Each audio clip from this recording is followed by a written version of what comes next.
नमस्कार दोस्तों। देश के top finance ministry bureaucrat, reserve bank of India, wall street banks और ग्लोबल क्रेडिट रेटिंग एजेंसीज ने शुक्रवार को आपस में हाथ मिलाकर यह तय किया कि अडानी की बेपटरी हो चुकी रेल को अगले सप्ताह बर्बाद होने से बचाना है। यही आज के द टेलीग्राफ की हेडलाइन है। हेडलाइन आप यहां स्क्रीन पर देख रहे हैं। ऑपरेशन अडानी दोस्त बचाओ इज अंडर वे, और साथ में एक बॉक्स भी है। उस बॉक्स में एक मशहूर लेखक हैं नसीम निकोलस तालिब, उनकी तरफ से अडानी को एक सुझाव दिया गया है। उसका जिक्र है जिसमें उन्होंने कहा है उनके हवाले से, if everything is okay don't produce a video saying everything is okay. इसका क्या मतलब है यह भी आगे बताऊंगा। उससे पहले टेलीग्राफ की इस खबर में क्या है वो बताने से पहले जरा आज के दिल्ली से छपने वाले अखबारों की सुर्खियां देखिए और समझने की कोशिश कीजिए कि एक अखबार किस तेवर के साथ सरकार की मंशा को एक्सपोज करता है और बाकी अखबार कैसे सिर्फ वो खबर छापते हैं जो सरकार बताती है, और जो अखबार आप तक पहुंचता है उससे आप समझ नहीं पाते या आपको लगता है वाकई सब कुछ चंगा है, लेकिन दरअसल सब कुछ चंगा है क्या। तो आज के अखबारों की हेडलाइन जो सरकार ने कल सरकार के मंत्रियों के बयान के बाद आज के अखबार की हेडलाइन है। जैसे हिंदुस्तान की हेडलाइन है, अडानी पर विपक्ष अड़ा, सरकार बोली सब ठीक। देखते जाइए। और उसके बाद इसमें निर्मला सीतारमण का जो बयान है उस बयान का जिक्र है जिसमें कहा किसी एक घटना से किसी बात का अंदाजा लगाना गलत होगा। भारतीय बैंकिंग सेक्टर अभी काफी मजबूत स्थिति में है। एलआईसी और एसबीआई के शीर्ष अधिकारियों ने आगे आकर कहा है दोनों फायदे में है, जो भी सौदा हुआ दायरे में है। अच्छी खबर है, सब कुछ चंगा जैसा, एवरीथिंग इज ओके। यही आप तक पहुंचा होगा, यही अखबार सब आप आज पढ़ रहे होंगे, लेकिन टेलीग्राफ ने क्या लिखा है उसको जानना समझना जरूरी है। जैसे दैनिक जागरण की हेडलाइन है, अडानी समूह को नियमों के मुताबिक ही बैंक ने दिया कर्ज, हालात पर नजर। अच्छी हेडलाइन है, सब कुछ अच्छा है। अमर उजाला की हेडलाइन, विपक्ष ने दूसरे दिन भी नहीं चलने दी संसद, लेकिन अमर उजाला ने कुछ खबरें वो छापी है जो विपक्ष के शोर शराबे की वजह से इसमें आपको एक मुकम्मल तस्वीर थोड़ी दिख सकती है। लेकिन जैसे नवभारत टाइम्स की हेडलाइन है, अडानी पर हंगामा, वित्त मंत्री ने कहा एसबीआई और एलआईसी सेफ।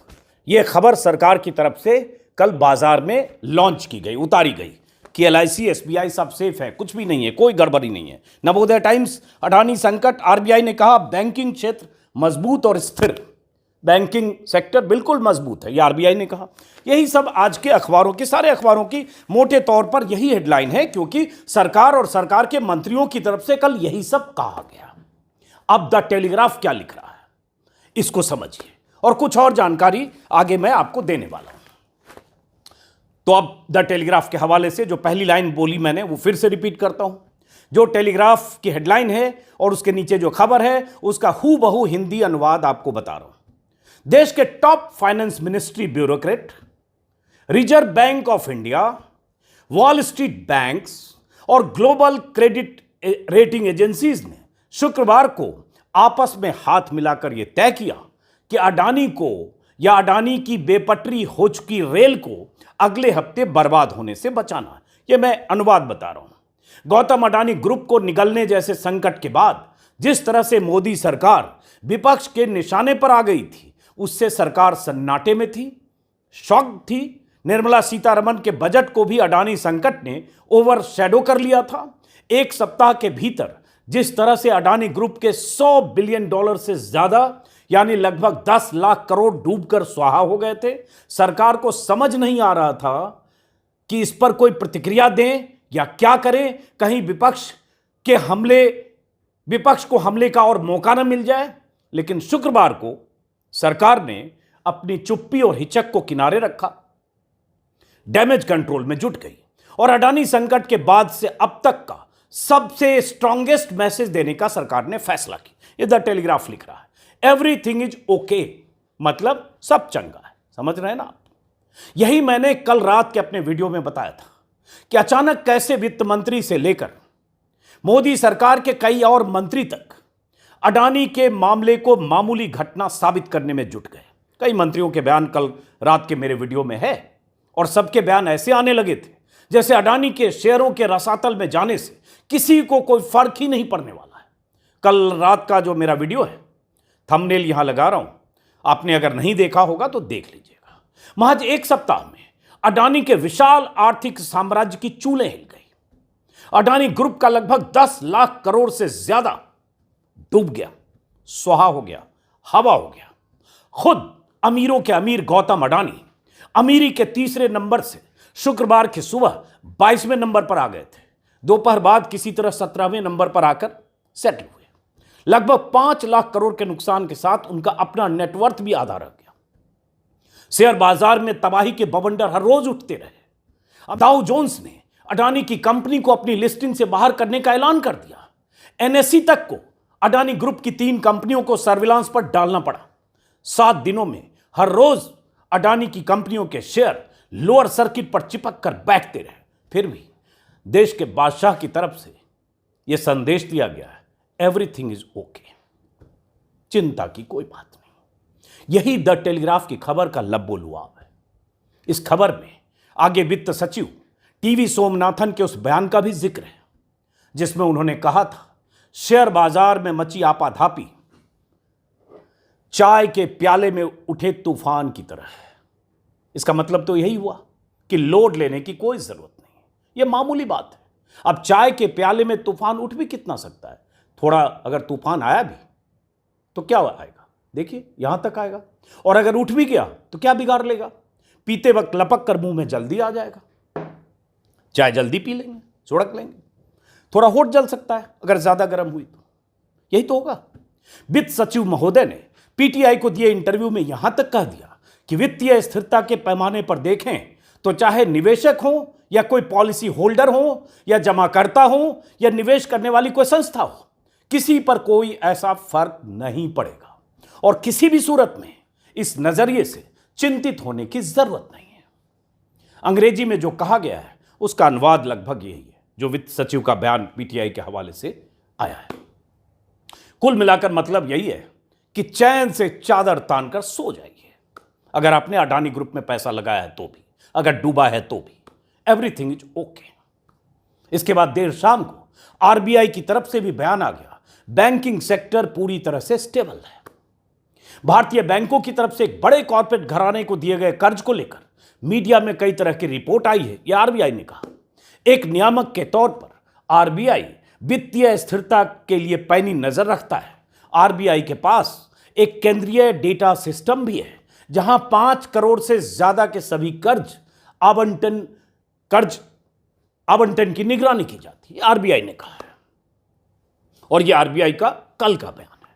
अब इसके ठीक 24 घंटे पहले, परसों यानी गुरुवार को, आरबीआई के हवाले से ये खबर आई थी कि आरबीआई ने बैंकों से यह जानकारी मांगी है कि अडानी ग्रुप में किस बैंक का कितना एक्सपोजर है ना दिलचस्प।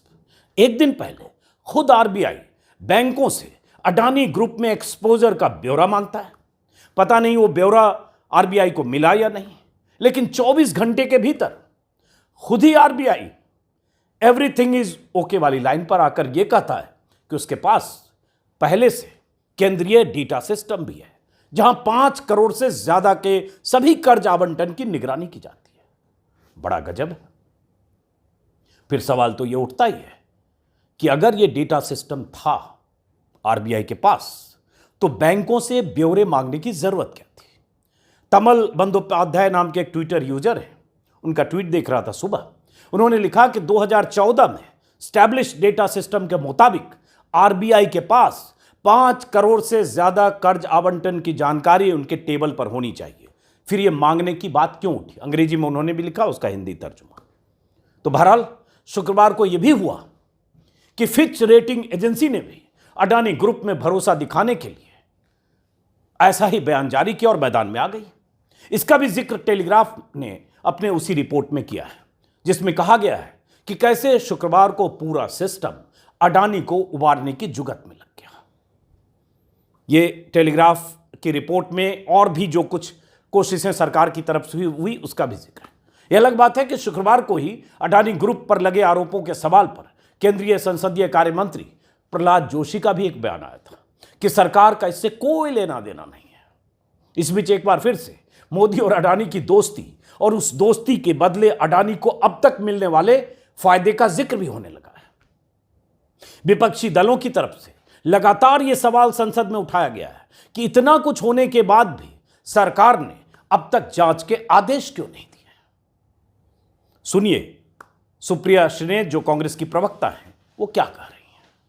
7 समुंदर पार फाइनेंशियल मार्केट्स के बड़े इंस्टीट्यूशंस, बड़े stock markets, S and P, Dow Jones Adani Enterprises को यह कहकर बाहर निकाल रहे हैं कि उनके खिलाफ बहुत गहन आक्षेप और आरोप है फ्रॉड के और इसलिए वो इंडेक्स में बने नहीं रह सकते हैं। 7 समुंदर पार जो जॉनसन एलारा कैपिटल के डायरेक्टर थे जिन्होंने अडानी के एफपीओ में पैसा लगाया था और पूर्व यूके के प्रधानमंत्री बोरिस जॉनसन के भाई हैं, उनको अपने पद से, डायरेक्टर थे एलारा कैपिटल में, उनको अपने पद से रिजाइन करना पड़ा। लेकिन हिंदुस्तान में 7 समुंदर पार इंस्टीट्यूशंस जो हैं आक्षेपों को लेकर चिंतित हैं और एक्ट कर रहे हैं, लेकिन हिंदुस्तान में ऐसा लग रहा है मानो जी कुछ हुआ ही ना हो। सेबी से एक शब्द सुनाई नहीं देता है। कहां है एसएफआईओ, कहां है आरओसी, कहां है ministry of corporate affairs. Government of India तो ऐसे बर्ताव कर रही है शुतुरमुर्ग की तरह कि उन्होंने जमीन के नीचे सर कर लिया है और मानो कुछ हुआ ही ना हो। तो असलियत यह है कि अडानी जी जो हैं वो सबको ले डूब रहे हैं। कैपिटल मार्केट्स में मतलब दलाल स्ट्रीट पर 15 लाख करोड़ का नुकसान हुआ है 24 जनवरी से आज तक। 15 लाख करोड़ डूबे हैं। 10 लाख करोड़ अडानी जी के डूबे हैं, लेकिन 5 लाख करोड़ उन रिटेल इन्वेस्टर्स के डूबे हैं जिन्होंने इस विश्वास से पैसा मार्केट में लगाया था कि वो मार्केट के चलते बढ़ेगा, पर उनको भी झेलना पड़। उनका अडानी से कोई लेना देना नहीं है। वो शायद हिंदुस्तान की 4000 से ज्यादा जो लिस्टेड कंपनीज है, जो अच्छे से चलती हैं, जो साफ सुथरी हैं, जिसमें कॉर्पोरेट गवर्नेंस है, उसमें पैसा लगाया हुआ है, लेकिन भुगतना उनको भी पड़ रहा है अडानी जी के कुकर्मों को और सरकार की मिली भगत को। तो सरकार एक्ट क्यों नहीं कर रही है, ये सवाल है। क्यों सेबी कुछ नहीं कर रहा है, क्यों एसएफआईओ कुछ नहीं कर रहा है, कहां है ईडी, कहां है एमसीए, कहां है आरओसी, कोई शब्द नहीं है। मोदी जी ने तो आंखों पर पट्टी बांध ली क्योंकि वो तो दोस्ती निभाने पर तुले हुए हैं। वो तो सदन में भी चर्चा नहीं होने देते, सदन को सोमवार तक के लिए स्थगित कर दिया गया है। लेकिन सवाल यह पूछा जाएगा कि उस रिटेल इन्वेस्टर को कौन बचाएगा जो अडानी जी के कुकर्मों का फल भुगत रहा है। संसद के दोनों सदनों में हंगामे और शोर के बीच भी सरकार आंख कान बंद किए बैठी रही, लेकिन बाहर मंत्रियों के ऐसे बयान जरूर आ गए कि सब कुछ चंगा है। सोमवार का दिन अब अडानी के लिए अहम होगा। सोमवार मतलब आज शनिवार है, कल रविवार, परसों। और मोदी सरकार की घेराबंदी के लिए भी सोमवार अहम होगा। कांग्रेस ने 6 फरवरी को देश भर के जिलों में एसबीआई और एलआईसी के दफ्तरों के बाहर प्रदर्शन का ऐलान कर दिया है। इस बीच ट्विटर पर फोर्ब्स में 12 मार्च 2014 को छपी मेघा बहारी की एक रिपोर्ट को बहुत सारे लोग शेयर कर रहे हैं। मेरी भी नजर पड़ी, जिसमें लिखा गया है, उस रिपोर्ट में जो मार्च में लिखा गया था कि अडानी नरेंद्र मोदी के कितने प्रिय और कितने करीब रहे। जब यह रिपोर्ट छपी थी तब मोदी गुजरात के सीएम थे, पीएम के दावेदार थे, चुनाव प्रचार में दिन रात जुटे थे उसी जहाज से जिसकी तस्वीरें बार बार आती रहती है, अडानी का जहाज। इस रिपोर्ट के पहले पैराग्राफ में गौतम अडानी के बेटे की शादी का जिक्र है, जिस शादी में या जिस शादी के हर समारोह में नरेंद्र मोदी परिवार के सबसे करीबी दोस्त की तरह मौजूद थे। इस रिपोर्ट में यह भी कहा गया है कि गुजरात में जब पिछले साल यानी 2013 को भारतीय अरबपति गौतम अडानी के बेटे की शादी हुई थी, तब उनकी गेस्ट लिस्ट में तमाम उद्योगपति, बैंकर और सीईओ थे। लेकिन सब एक रात के लिए पहुंचे और बहुत तो ऐसे भी थे, कपल को शुभकामनाएं दी और जो मुख्य कार्यक्रम था शादी का बिना अटेंड किए भी चले गए। लेकिन एक खास दोस्त जो शादी के हर समारोह में शामिल रहे, एकदम खास पारिवारिक अंकल की तरह, एकदम रिलैक्स और हंसमुख, वो खास पारिवारिक दोस्त नरेंद्र मोदी थे। अडानी के गृह राज्य के सीएम नरेंद्र मोदी।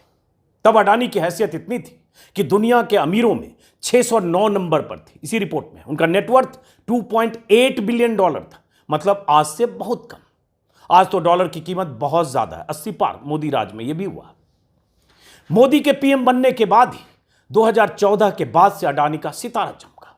ऐसा चमका कि उनकी कंपनियों के शेयर रॉकेट हो गए। बिल्कुल एक ग्राफिक्स है पुराना, भास्कर के हवाले से, अप्रैल तक का इसमें आंकड़ा है, वो मैं बताता हूं उससे पहले ये भी कि ये जो रिपोर्ट ट्विटर पर लोग शेयर कर रहे हैं, शादी ब्याह में कोई किसी के कार्यक्रम में जा सकता है, इसमें कोई ऐसी बात नहीं है। एक निजी रिश्ता है, था तो गए, अडानी के बेटे की शादी में गए या उनके पारिवारिक हर कार्यक्रम में जाएं मोदी जी, ये उनका विशेषाधिकार है। सवाल यहां इसलिए उठ रहा है कि एक कारोबारी, एक उद्योगपति, एक बिजनेसमैन जो दुनिया के टॉप अमीरों की लिस्ट में शुमार हो गया, जिसकी तरक्की की कहानी बीते 8 सालों की है, खासतौर से बीते 3 सालों की है, तो बहुत तरह के आरोप सरकार पर लग रहे हैं। आरोप ये कि हर सेक्टर में, इंफ्रास्ट्रक्चर हो, पोर्ट हो, एयरपोर्ट हो, कोई भी सेक्टर हो, चाहे फूड सेक्टर हो, चाहे पावर सेक्टर हो, कोई भी सेक्टर हो, हर सेक्टर में अडानी का दबदबा जिस ढंग से बढ़ रहा है, यहां तक कि मुंबई में धारावी को डेवलपमेंट का काम भी अडानी को मिल गया। कोई काम बचा नहीं जो अडानी नहीं कर रहे, और हर काम अडानी कर रहे हैं, और हर काम में कहीं न कहीं लोगों का आरोप है, विपक्ष के नेताओं का, कि उनके लिए कुछ रियायतें भी दी जाती हैं या दी गई हैं। यह अलग बात है कि ऐसी खबर किसी ने अगर पहले छापी 5 साल 6 साल पहले, पत्रकार ने 2017 में, तो उसके खिलाफ मानहानि का मुकदमा भी हुआ, परंजय गुहा ठकुराता के खिलाफ जेल जाने की नौबत हो गई थी। तो अडानी से मोदी के रिश्ते, जिस रिश्ते का फायदा अगर अडानी को मिला, जो विपक्ष का लगातार आरोप है, राहुल गांधी अपनी सभाओं में, रैलियों में लगातार कहते रहे, 2014 में भी, 19 में भी, अभी भी, और अभी भारत जोड़ो यात्रा के दौरान भी। तो ये सवाल, और इस सवाल का जवाब कौन देगा? और अडानी की ग्रोथ स्टोरी कहकर कि अडानी की ग्रोथ स्टोरी की पर हमला है, या अडानी के ग्रोथ पर बात करना, या अडानी की कंपनियों में कुछ गोरख धंधे पर बात करना, भारत की ग्रोथ स्टोरी पर हमला है, ये कहकर खारिज करना क्या सही है या जांच होनी चाहिए? ग्राफिक्स जो है, जब लोग बात करते हैं अडानी के ग्रोथ की, तो इसका जिक्र जरूर होता है कि 2014 में जो गौतम अडानी करीब 40,000 करोड़ के नेटवर्थ वाले थे, वो 2022 के आखिर तक में 10 लाख से 12 लाख करोड़ के बीच में होते थे। कभी मार्केट कम हुआ तो 10 लाख करोड़, बढ़ा तो 12 लाख करोड़, हर साल बढ़ते गए। ग्राफिक्स आप जो देख रहे हैं, लेकिन असली ग्रोथ उनका हुआ है बीते 3 सालों में, मतलब 2019, 20, 21, और थोड़ा अगर करें तो कोविड काल में, जब बेरोजगारी हो रही थी, लोगों की नौकरियां जा रही थी, तबाही मची थी, अडानी तब भी रॉकेट हो रही थी। अडवाणी, कई बार बोल जाता हूं, अडवाणी का हाल तो आपको पता ही है। तो अडवाणी वहां है, अडानी कहां है, एक मात्रा का फर्क है, इसलिए माफ करिएगा। बहरहाल, तो ये ग्रोथ स्टोरी है, और चूंकि ये ग्रोथ स्टोरी है, इसलिए सवाल है, क्योंकि अगर उस ग्रोथ स्टोरी को एक्सपोज किया किसी ढंग से, और अगर हिंडनबर्ग नाम की एक अमेरिकी रिसर्च एजेंसी ने 100 पन्ने से ज्यादा लंबी रिपोर्ट में बहुत सवाल उठाए, जिसका जिक्र मैंने भी 2-3 वीडियो में किया है, उन सवालों का जवाब सरकार जांच कराकर ही दे सकती है, या सरकार यह कहकर कि एवरीथिंग इज ओके। और अगर आप इसको मानने को तैयार हैं, एवरीथिंग इज ओके, तो आराम से, मैंने कहा, चादर तान के आप भी सोइए। लेकिन फिर अडानी साहब को वो वीडियो बयान जारी करने की जरूरत क्यों पड़ी, नौबत क्यों पड़ी, ये सोचना पड़ेगा। ये कहना कि LIC ने 30 से 35,000 करोड़ सिर्फ इन्वेस्ट किए, वो एक समय में 85,000 करोड़ हो गया, अभी थोड़ा कम हो गया, या 40-45,000 करोड़ है, तब भी LIC को फायदा है, बहुत कम है, 1% LIC ने किया, ये सब कहने को ठीक है। लेकिन वो 35,000 करोड़ भी अगर इन्वेस्ट किया, और जो 85,000 करोड़ चला गया, वो आज अगर 40,000 या 42,000 या 45,000 करोड़ है, तो लॉस तो LIC को हुआ। उस इन्वेस्टमेंट के आधार पर ही LIC अपने निवेशकों को पैसे देती है। क्या यह पैमाना तय होगा कि इतना ही है, बस इतना ही? इतना भी क्यों है? यह सवाल विपक्ष लगातार पूछ रहा है, और मैंने जैसा कि फिर कहा, इस पूछने की एक बुनियाद है। बुनियाद यह है कि सत्ता के शीर्ष पर बैठे देश के सबसे ताकतवर शख्स प्रधानमंत्री मोदी, उनकी निकटता का अगर किसी ढंग से अडानी को फायदा होता है, जिस बात की तस्दीक करने के लिए तमाम तरह की दलीलें और तर्क हैं, तो फिर यह सवाल तो वाजिब है। सिर्फ यह कहकर कि हिंडनबर्ग की रिपोर्ट देश पर हमला है, इसे खारिज किया जाना वाजिब है कि नहीं, आप भी ठंडे दिमाग से सोचिएगा, और उसके बाद तय करिएगा कि क्या अडानी का मतलब मोदी है, और अडानी की कंपनियों में गोरख धंधे की बात करना क्या देश के खिलाफ बात करना है?